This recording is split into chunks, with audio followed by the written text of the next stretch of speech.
Hello everyone. So இன்றைக்கி வந்து பார்த்திங்கன்னா நம்ம கொஞ்சம் லேட்டாக தான் பண்ணுறோம். கொஞ்சம் நாளைக்கு முன்னாடி ட்ரெண்டிங்கான இந்த டர்க்கிஷ் சிக்கனை பண்ணலாம். அதுக்கு ஃபஸ்ட்டு மேரினேட் பண்ணுறதுக்கு போன்லெஸ் சிக்கன் எடுத்திருக்கேன். அதில் வந்து சில்லி பவுடர், டர்மரிக் பவுடர், அப்புறம் ஆல் ஸ்பைசஸ் பவுடர் நாங்கள் வச்சுருக்கோம். அதுக்கப்புறம் பெரிய பெரிய மசாலா டோட்டலி ஆப்ஷனல். அதுக்கு பதிலாக பெப்பர் நீங்கள் ஆட் பண்ணிக்கோங்க. அண்ட் கூடவே வந்து கார்லிக் பவுடரும் ஆட் பண்ணுறேன்.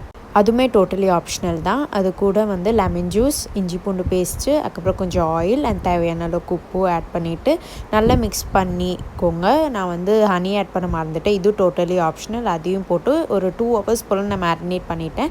அதுக்கப்புறம் தவாவில் போட்டு அதை வந்து நார்மலாக நம்ம ஃப்ரை பண்ணி எடுக்கலாம்.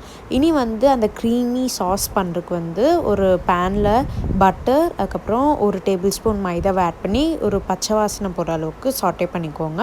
அதுக்கப்புறம் இதிலே வந்து பால் ஆட் பண்ணிக்கோங்க. அப்புறம் வந்து சில்லி ஃப்ளேக்ஸ், பெப்பர் அண்ட் கொஞ்சம் கார்லிக் பவுடர் இதை ஆட் பண்ணி நான் வந்து தேவையான அளவுக்கு உப்பு போட்டு ஃபினிஷ் பண்ணிக்கிறேன். ரொம்ப ஈஸியான ஒரு இது தான். அதுக்கப்புறம் நல்லா தவா வந்து சிஸ்லிங்காக வேணும்னா தவா வந்து லிட்டில் ஹீட் பண்ணிகிட்டே இருக்கும்போது அதில் வந்து இந்த சாஸ் ஊற்றிக்கோங்க. அப்போ வரும் பாருங்கள், ஒரு ஸ்மெல்லு சூப்பராக இருக்கும். இது கூட நான் வந்து ஹோம்மேட் நான் பண்ணியிருந்தேன், வீட் நான். அதுவும் செம்ம டேஸ்டியாக இருந்துச்சு. இதுக்கு மேலே வந்து சிலாண்ட்ரோவை நல்லா சாப் பண்ணி மேலே கட் பண்ணிக்கோங்க.